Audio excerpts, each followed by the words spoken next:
Dealing with difficult people, it's something we've all faced, right?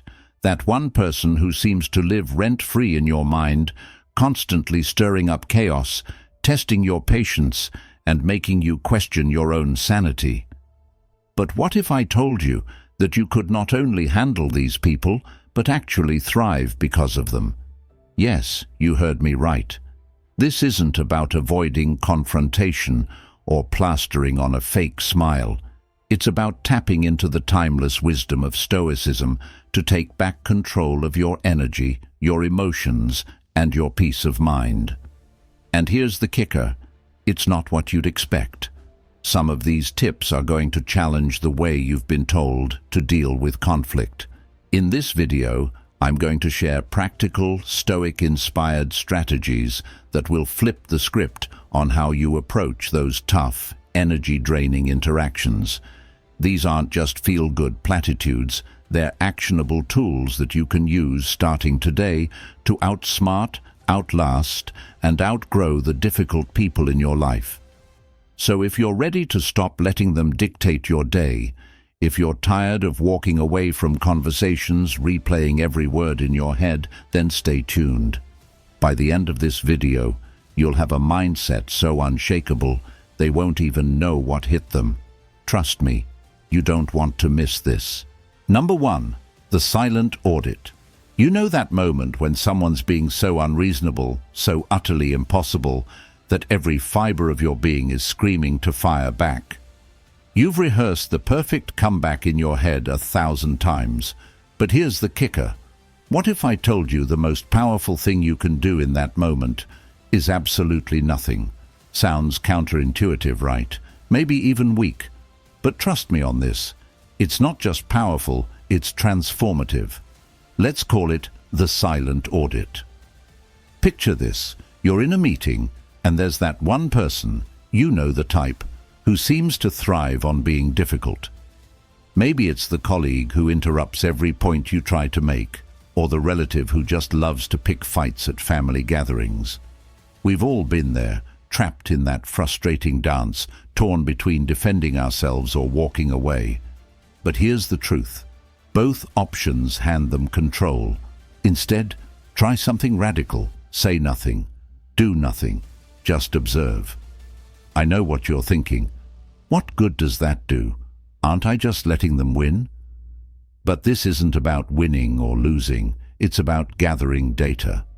Like an auditor in a silent room, you become a detached observer.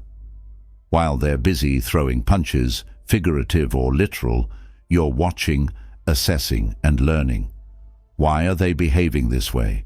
Is this about you, or are they projecting something deeper? The beauty of silence is that it creates space for clarity, and clarity is a superpower in chaotic moments. Let me tell you about a time I tried this. I was at a work dinner, and a colleague was in rare form, dominating the conversation and subtly undermining everything I said. Normally, I'd have felt the need to push back, to prove I wasn't the pushover they assumed. But instead, I leaned back in my chair, smiled, and let them run the show. I watched as they overplayed their hand, interrupting others, contradicting themselves, and eventually drawing the group's silent disapproval. Without saying a word, I walked away with my dignity intact and the quiet satisfaction of knowing I didn't fuel their fire. Here's the best part. The silent audit doesn't just protect your peace. It shifts the power dynamic entirely. You stop being their opponent and become their mirror. Their words and actions, unchecked by your reactions, often reveal more than they intended. And in that reflection, they're forced to confront themselves. It's unsettling for them, but liberating for you. This is about reclaiming your space, your peace, and your dignity. It's about realizing that strength doesn't always roar. It can also sit quietly, unshaken, while the storm rages around it. So the next time someone tries to pull you into their chaos, pause, resist the urge to engage, let them rant, let them posture, and let them overextend themselves. You'll be amazed at what happens when you choose silence, because in a world full of noise, The quietest person often wields the most power. Number 2. The mirror blockade. Here's something you don't hear every day. Sometimes the best way to deal with difficult people is to become their mirror. Not their emotional punching bag, not their therapist, not even their enemy, just their mirror.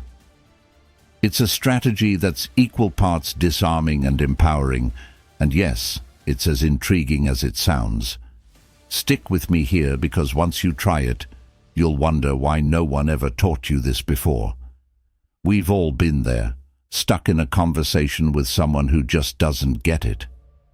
Maybe it's a boss who's nitpicking everything you do, a friend who's venting their frustrations on you, or that one relative who seems to think every family gathering is a debate stage. You know the type. They push, they prod, they demand a reaction, and most of the time we either explode in frustration or retreat into silence, feeling defeated. But what if there was a third option? Here's the idea. Instead of reacting emotionally, reflect their words and energy right back to them. Like a mirror, you show them exactly what they're putting out into the world. For example, if someone says, "You never listen to me," you calmly reply, "So you feel like I'm not listening to you." Simple, neutral, and incredibly powerful. It's not combative, but it's not submissive either. You're holding up a mirror, forcing them to hear their own words without the distortion of your reaction. Now, I know what you're thinking. Isn't that passive-aggressive? Trust me, it's not. It's clarity. When you mirror someone, you're not adding fuel to the fire or backing down. You're simply giving them a chance to see themselves. Psychologically, it's brilliant. Most people don't actually process how they sound when they're on the attack. By mirroring, you create a moment of self-awareness without even saying, "Look at what you're doing." Let me share a story to illustrate. A few months ago, I had a colleague who was, let's say, intense. They'd barge into my office, ranting about missed deadlines, often theirs, not mine, and expect me to fix everything instantly. One day, instead of jumping to explain myself or solve their problem, I tried the mirror blockade. When they yelled, "Why is this project falling apart?" I calmly asked, "So you're saying the project isn't going the way you expected?" They paused, confused. I kept mirroring their concerns back to them, question by question, until they finally sat down, took a deep breath, and admitted, "Okay, maybe I should have planned this better." It was like magic, but really, it was just a mirror.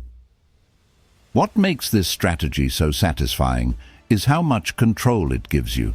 You're no longer caught in the whirlwind of someone else's emotions.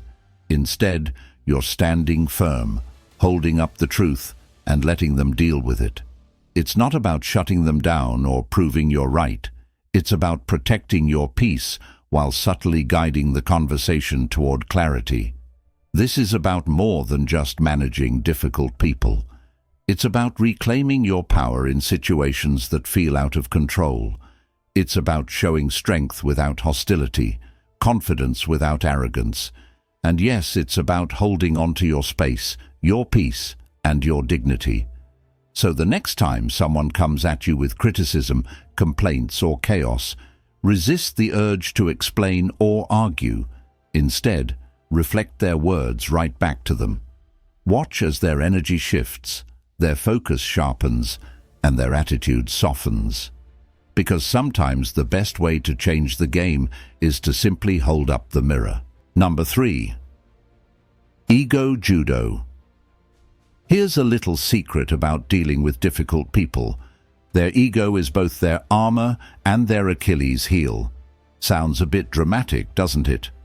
But stay with me, because what I'm about to share might just change the way you handle the most exhausting people in your life. The strategy, Ego Judo. It's a subtle, almost playful way to disarm difficult personalities without a fight. And trust me, it works.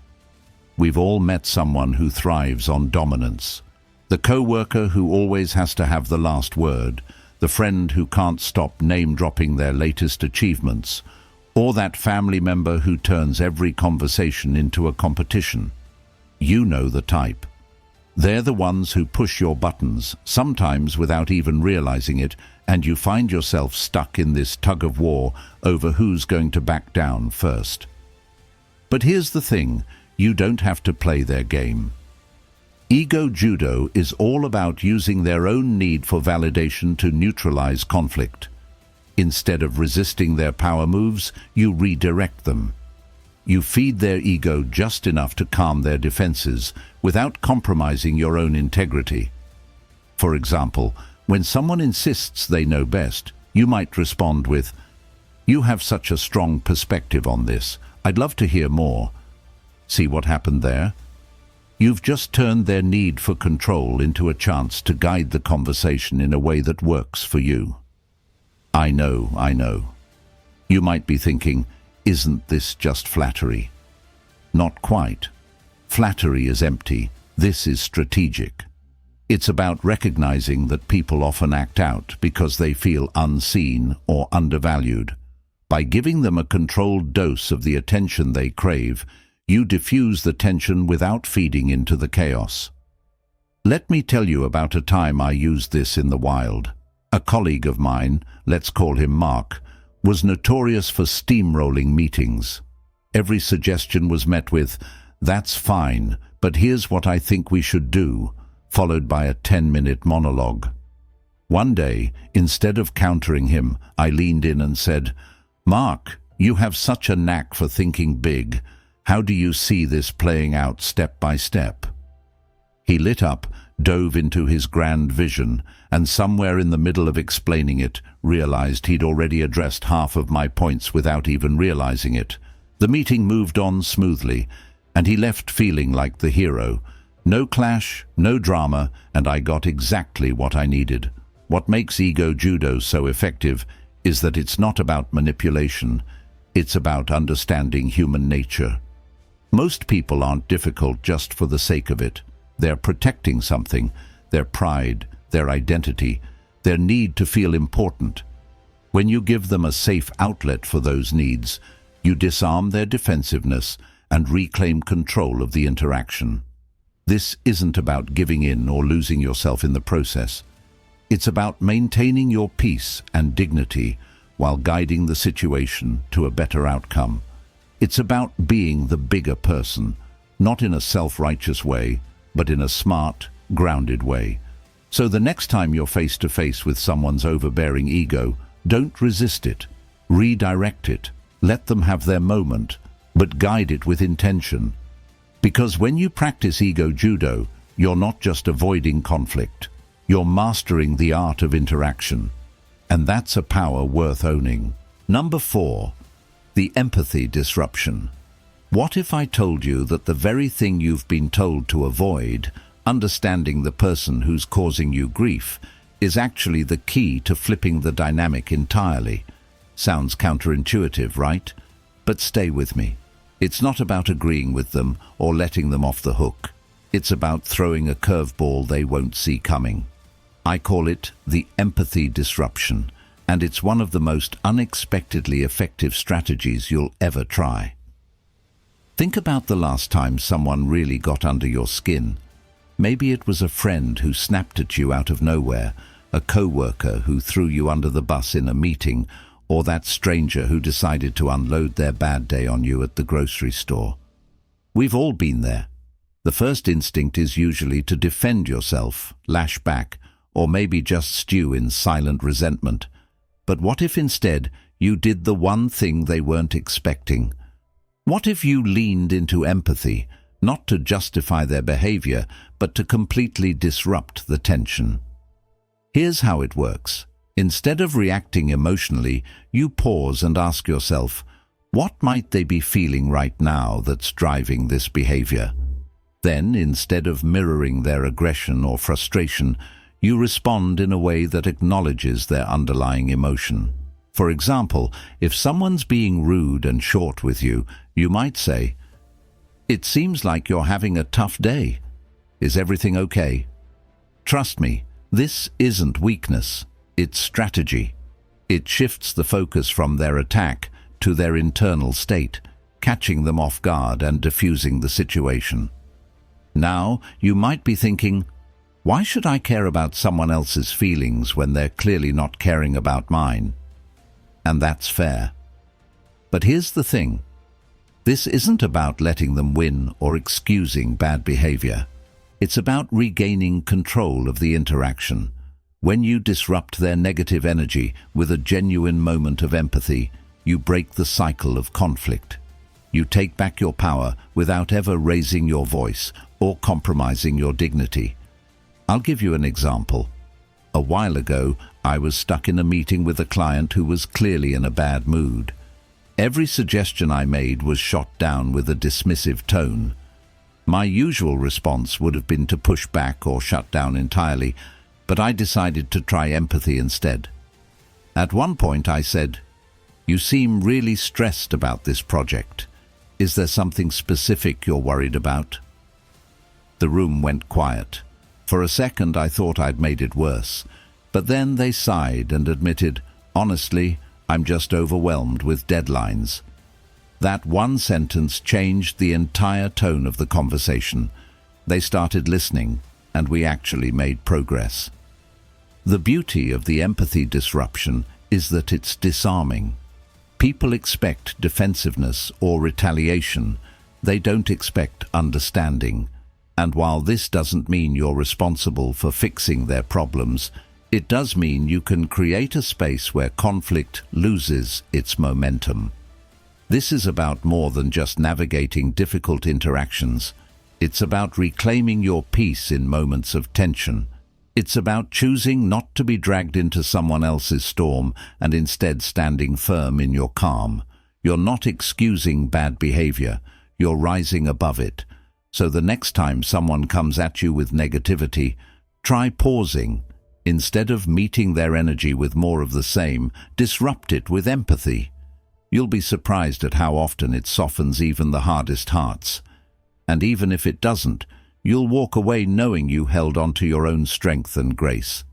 This is about owning your space, your peace, and your dignity. Because when you lead with empathy, you lead with power. Number 5. The strategic freeze-out. Let's talk about the art of doing nothing, but not the kind of nothing that's passive or powerless. I'm talking about a calculated, deliberate, and surprisingly effective move I call the strategic freeze-out. It's bold, it's unconventional, and it's perfect for when words or actions feel like they'll only make things worse. Now, before you think, "Oh great, another suggestion to ignore the problem," trust me, this is anything but avoidance. It's about reclaiming control in situations where emotions are running high or where someone's behavior is pushing your limits. You know those moments. Maybe it's that coworker who constantly interrupts you in meetings, or a friend who keeps crossing boundaries despite your polite hints. Or maybe it's that one family member who seems to have a radar for finding and pressing your buttons. We've all been there, caught between wanting to stand up for ourselves and knowing that any reaction will probably escalate the drama. That's where the strategic freeze-out comes in. It's not about being cold or distant. It's about consciously withdrawing your energy to reset the dynamic. Here's how it works. When someone is trying to provoke you, dominate the conversation, or pull you into their chaos, you pause. You don't react emotionally. You don't try to explain yourself or argue your point. Instead, you create a moment of deliberate silence, a pause that signals, "I see what you're doing and I'm not engaging." This isn't the same as stonewalling or giving the silent treatment, which are passive-aggressive. This is strategic. It's about giving yourself space to think clearly while subtly shifting the balance of power. Why does this work? Because most people feed off of your energy. When someone is being difficult, they're often looking for a reaction: anger, frustration, defensiveness, anything that keeps them in control of the interaction. By freezing them out, you deny them that satisfaction. You take back control without having to say a word. And in the silence, something interesting happens. They're forced to sit with their own behavior. Let me give you an example. A while ago, I had a manager who loved to dominate discussions, often cutting people off mid-sentence. One day, during a particularly heated meeting, they interrupted me for the third time. Instead of pushing back or trying to shout over them, I stopped. I just sat back, looked them in the eye, and waited. The silence was loud. After a few seconds, they stumbled over their words and actually said, "Oh, sorry, what were you saying?" That tiny pause shifted the entire conversation. It wasn't about winning. It was about resetting the tone and holding my ground. Now I get it. The idea of freezing out someone's energy might feel uncomfortable at first. You might worry they'll think you're being rude or disengaged. But here's the beauty of it. You're not being rude. You're being intentional. You're choosing not to pour your energy into a situation that doesn't deserve it. And in doing so, you send a powerful message. I value my peace more than this argument. This is about more than handling difficult people. It's about protecting your emotional bandwidth. It's about giving yourself permission to pause, assess, and respond on your own terms. And honestly, it's liberating. You don't have to prove yourself to anyone in the heat of the moment. Sometimes the strongest move is the quietest one. So the next time you're facing someone who's testing your limits, try the freeze out. Let the silence speak for you. It's not avoidance, it's strategy, it's strength. It's your way of saying, I'm here, but I'm not playing your game. Because at the end of the day, this is about reclaiming your space, your energy, and your peace. And that's a victory no one can take away from you. Thank you so much for watching. I truly hope this video gave you some valuable insights and practical tools to handle those challenging interactions with difficult people. Remember, Stoicism isn't about suppressing your emotions. It's about mastering them, and through that mastery, reclaiming your peace and power. If you found this video helpful, please give it a thumbs up. It really helps the channel reach more people who might benefit from these ideas. And if you're into topics like personal growth, emotional resilience, and navigating life's challenges with wisdom, go ahead and hit that subscribe button. There's so much more to explore together. Also, share this video with someone who's been dealing with difficult people lately. It could be exactly what they need to hear today. And don't forget to drop a comment below. I'd love to hear your thoughts, your personal experiences, or any tips you've discovered that help you stay calm and grounded in tough situations. Let's keep this conversation going and build a community of strength and wisdom. Until next time, remember, your peace of mind is your greatest strength. Protect it, nurture it, and let it guide you. You've got this. See you in the next video.